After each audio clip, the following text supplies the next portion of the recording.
Bien, retomamos la segunda sesión del seminario con esta sesión de tarde. Ya sin más prolegómenos damos paso a la primera de las ponencias de la tarde, que corre a cargo de Almudena Pérez de Tudela. Presentarla también es un acto de cortesía lógica, pero bueno, creo que casi todos la conocéis a nivel profesional. Es conservadora del Real Monasterio de San Lorenzo del Escorial, doctora en Historia del Arte, con una tesis titulada Antonio Pernot, Cardenal de Gran Vela, 1517-1586, un asesor artístico y cultural de la Casa de Austria, que, si mal no recuerdo, por lo que me ha comentado la doctora Pérez de Tudela, está en fase de prepublicación, de preparación para su publicación, ¿no? Sus investigaciones se han centrado fundamentalmente en el coleccionismo y el mecenazgo en la corte de Felipe II, con especial atención al protagonismo de los miembros femeninos de la dinastía de los Habsburgo: la reina Ana de Austria, las infantas Isabel Clara Eugenia y Catalina Micaela, la princesa Juana de Austria o la duquesa Margarita de Parma. Es responsable, junto a la profesora Maricruz de Carlos, del documental El Escorial en femenino, obra del realizador Francisco Pimentel Igea, producido en el marco del proyecto de investigación Agenart. Entre sus publicaciones, no voy a referirme solamente a las dos más recientes, que son monografías o volúmenes, en este caso son unos en coedición con José Luis Cano de Gardoqui, la correspondencia de Felipe II con el secretario Pero del Hoyo, 1560-1568, que es una edición crítica de la correspondencia que se conserva en la British Library de Londres, publicada en la Universidad de Valladolid en 2016, y al año siguiente los inventarios de doña Juana de Austria, princesa de Portugal, 1535-1573, publicada por la Universidad de Jaén en 2017. Bien, ya sin más, le doy la palabra. Dispones de 20 minutos, media hora. Cuando quieras, le doy paso el título de su intervención, El Monasterio del Escorial en femenino. Muchas gracias, Santiago, por la presentación, también por la invitación a la profesora Sanzayán, a la Fundación Duques de Soria. Y aquí también un poco lo que, cuando me planteasteis participar, tendría que estar con nosotros la profesora Maricruz de Carlos, que fue la pareja para hacer esta presentación. Y bueno, un poco es un trabajo, una línea de investigación que llevamos las dos a cabo, planteándonos una nueva visión del Escorial, sin excluir todo lo anterior, ¿no? Una manera nueva de acercarnos al monasterio del Escorial, que siempre ha estado muy marcado por la impronta masculina de su fundador, de la orden religiosa que lo habitó, pero si nos fijamos en su iconografía, por ejemplo, en los grupos orantes, vemos que Felipe II siempre estaba rodeado de todas sus mujeres. Esta investigación también está dentro del marco del proyecto de investigación Agenar, la Agencia Artística de las Mujeres de la Casa de Austria, que la investigadora principal es la profesora Maricruz de Carlos. Y dentro de las actividades hicimos un taller en el Escorial, en el marco también de un congreso del IULCE, que fue visitar desde una perspectiva femenina el monasterio del Escorial. Fue en tiempos de la pandemia y no se pudo... solo pudieron ir los ponentes y por eso, con una ayuda de transferencia del conocimiento de la Universidad Autónoma, hicimos este documental para que llegara al máximo número de personas, algo divulgativo dentro de este proyecto de investigación más erudito. Para ello, no lo voy a proyectar ahora, pero lo pueden ver en sus casas. Está, por ejemplo, en el canal YouTube de Patrimonio Nacional. Nos planteábamos diferentes aspectos. Uno, Felipe II como coleccionista, que si nos fijamos, muchas de las obras que hoy relacionamos con el rey son herencia de sus antepasadas. Por destacar alguna y que están en el Escorial, su tía, la gobernadora de los países, Margarita de Austria, la tía de Carlos V, y también, por ejemplo, Isabel la Católica y su hija Juana con los tapices de los paños de oro, que fueron muy utilizados al principio de la construcción del Escorial, o sobre todo su tía María de Hungría, que fue decisiva para ella, para Felipe II, en su formación. Muchos de estos cuadros y libros que hoy están en el monasterio del Escorial vienen por estas vías. También las mujeres de la generación del rey, una de ellas, su hermana Juana de Austria, que donó, sabemos por documentación, muchos objetos litúrgicos y obras de arte al Escorial, como este relicario. Visitó el Escorial varias veces. El Escorial, también su monumento de las Descalzas, su tumba, fue un modelo para las esculturas orantes del Escorial, o cuadros muy emblemáticos del Escorial, como este retrato de Felipe II en San Quintín. En acción de gracias por la batalla se construyó el monasterio, vienen de la colección y fueron encargados por Juana de Austria. En este grupo podíamos incluir también a su última esposa, a la reina Ana de Austria, que dotó el monasterio del Escorial de importantes relicarios, algunos de los cuales se conservan hoy en día. Y también Ana de Austria, estas mujeres tenían, como doña Juana, una formación y un criterio propio artísticos. A través del embajador alemán Kevin Hüller en Madrid, utilizó de cauce a la reina Ana de Austria para que Tintoretto fuera uno de los candidatos para sustituir a Tiziano como el gran pintor de la monarquía española y para hacer unos cuadros para el retablo mayor del monasterio del Escorial. También Ana de Austria influyó en la iconografía, en los altares laterales de la basílica, donde se representa a Santa Ana, que era el lugar además donde se celebraba la misa de parida de todos los infantes que nacieron en el Escorial en tiempos de Margarita de Austria o incluso de Isabel de Portugal, como ha estudiado también la profesora de Carlos. Otro gran personaje femenino en el monasterio del Escorial fue la emperatriz María, cuando regresa a España en los años 80. Ella visita regularmente el Escorial, dona también importantes relicarios y se la representa en el grupo orante de Carlos V, porque en aquel momento, en 1593, se pensaba que ella recibiría sepultura en su testamento en el monasterio del Escorial. Luego, finalmente, en época de Carlos III, de Felipe III, lo hizo en las Descalzas Reales. Otro aspecto de la investigación era qué espacios ocupaban dentro del Escorial todas estas mujeres en ese palacio, según la tradición española, adosado a un monasterio. Desde los tiempos que iban a la Fresneda y el monasterio estaba en construcción, hay espacios dedicados a la reina y a las damas que le acompañaban, y luego en el palacio veremos que ellos ocupaban un lateral abrazando el presbiterio de lo que hoy conocemos como el Palacio de los Austrias. Nos vamos acercando y siempre ese palacio estaba, como los palacios españoles, dividido en una parte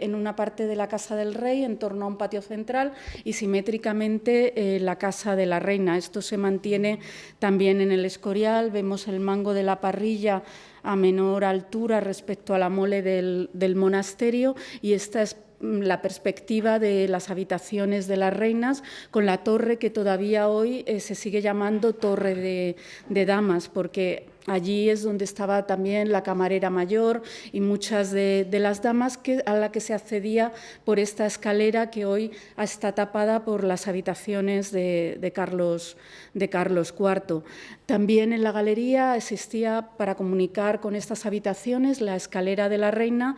que desembocaba en la sala de lo que hoy conocemos la Galería de Batallas, que confluía con la Galería de la Infanta, que veremos con más detalle. Esta es la situación un poco de la Galería de Batallas. Y también durante los 20 años que se construyó el monasterio del Escorial, esta zona estaba todavía en construcción y lo que hacen para la reina ocuparía lo que hoy es uno de los capítulos dentro del monasterio, que sabemos que allí a partir de los años 70 iba Ana de Austria y se llevaba parte de la decoración del alcázar. No hay que pensar tampoco estos espacios con una decoración fija como actualmente, sino que el oficio de furriera y tapicería iban previamente, alajaban estos espacios y luego servían a lo mejor en el Pardo en la siguiente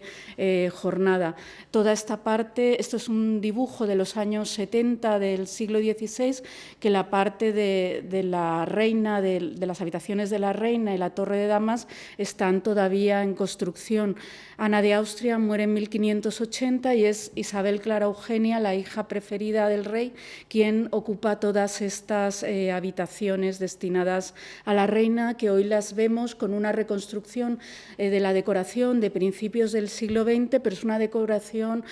historicista, una recreación, porque en época de los Borbones estaban, como vemos en esta antigua fotografía.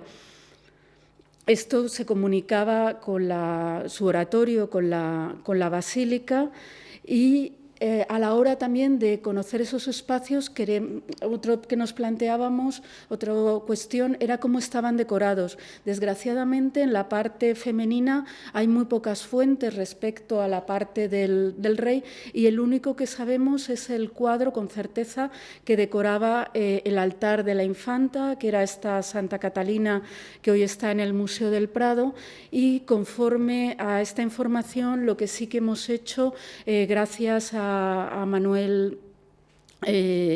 Rey, una recreación de cómo eran algunos de estos espacios con los cuadros originales, pero el resto del palacio no sabemos muy bien cómo estaba decorado estas habitaciones femeninas.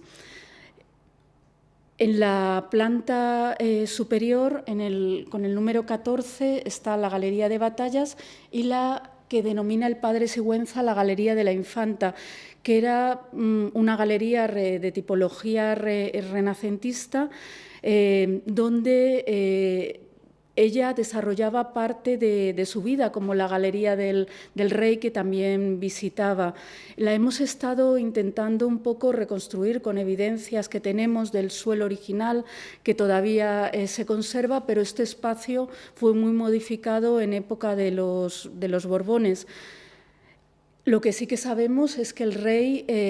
destinó a su hija a decorar el testero de esta sala, una de sus obras más emblemáticas, ya en 1593, como era el Jardín de las Delicias, que alternaba con muchos cuadros de Bassano. Era el Bosco y varios cuadros de Bassano que hemos ido individualizando para reconstruir con números de inventario o por referencias en fuentes, para reconstruir cómo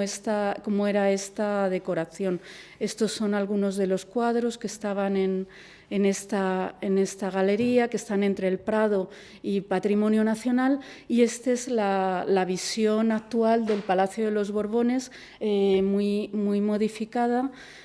pero era el único espacio que les permitía estas habitaciones en enfilad, con una majestad muy diferente a la de la Casa de Austria. Y aquí está la reconstrucción que hemos hecho de esa galería, con el tríptico del Jardín de las Delicias y todas estas dos series de Bassano que todavía se conservan. Hay que pensar que la infanta, al final la sala de batallas, También una de las cosas que queríamos saber, para qué se utilizaban estos espacios, cómo era la vida de la infanta en estos momentos en el Escorial. Muchas veces sabemos que se dedicaba a bordar, actividades honestas, pero también esta gran sala serviría para representaciones teatrales con las damas, que tenemos constancia que se trasladaban disfraces y eran representaciones un poco bucólico-pastoriles, que conocemos algunas, y bailar, porque ella era una afamada bailarina, música, y luego la torre de damas, donde estaba la camarera mayor, y estos son unos planos que se conservan en el palacio de las diferentes plantas y los diferentes tanteos que se van haciendo, espacios para las damas, tienen unas anotaciones interesantes. También en esta época, en los años 80, porque a partir del 86 es cuando se empiezan a utilizar estas habitaciones,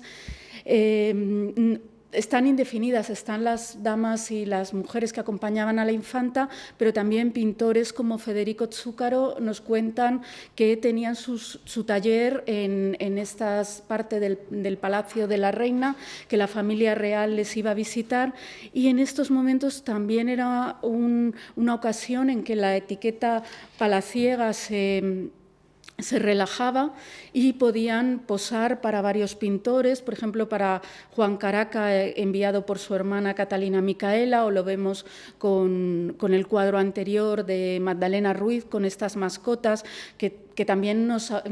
separan de lo que hoy entendemos en un museo totalmente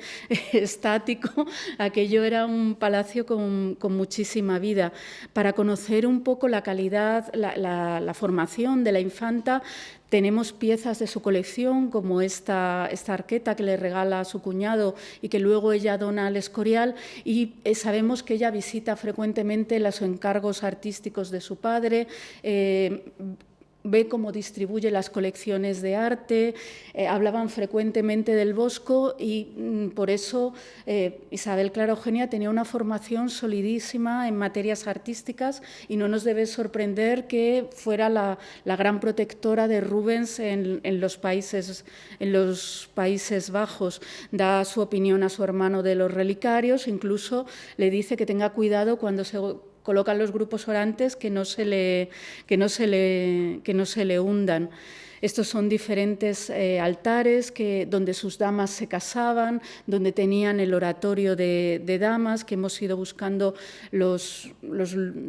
obras relacionadas con ellos, y aunque se separa de Catalina Micaela, siempre hubo una comunicación entre las dos hermanas, y también Catalina Micaela se preocupaba de difundir en España las devociones de sus estados, como esta Madonna de Mondovi.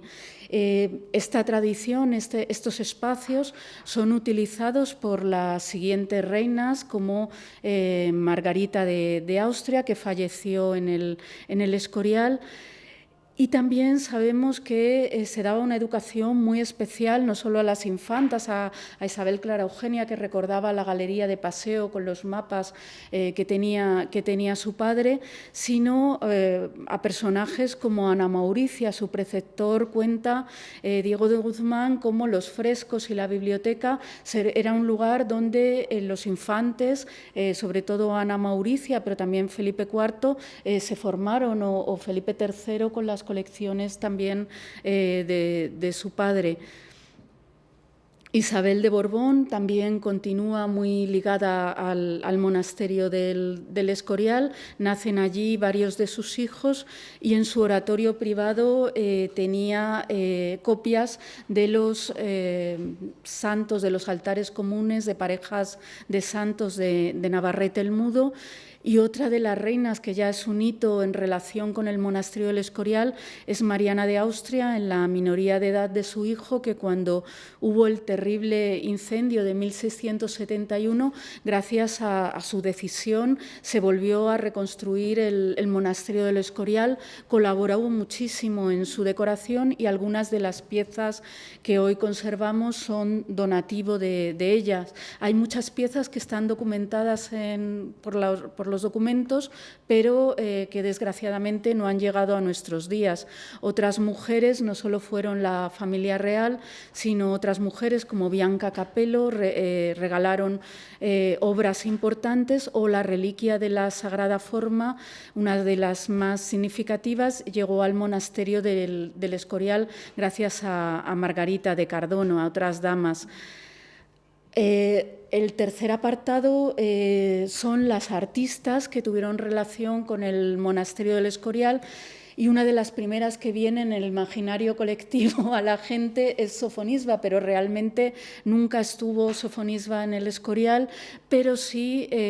parece ser que ella donó algunos cuadros en su etapa genovesa, muy cercanos a Luca Cambiaso, que llegaron a Felipe II en los años 90, y también sus modelos del príncipe Don Carlos o de Isabel de Valois fueron los que se utilizaron para los grupos orantes de Pompeo Leoni, porque en aquel momento iban a Balsaín. También Lavinia Fontana, la boloñesa, gracias a Alonso Chacón, que tuvo mucha importancia en la biblioteca, llegó a las manos de Felipe II esta Virgen del Silencio. Hubo bordadoras como Isabel Camps o Cecilia Morillas, y sobre todo la Roldana, ¿no? La escultora que Carlos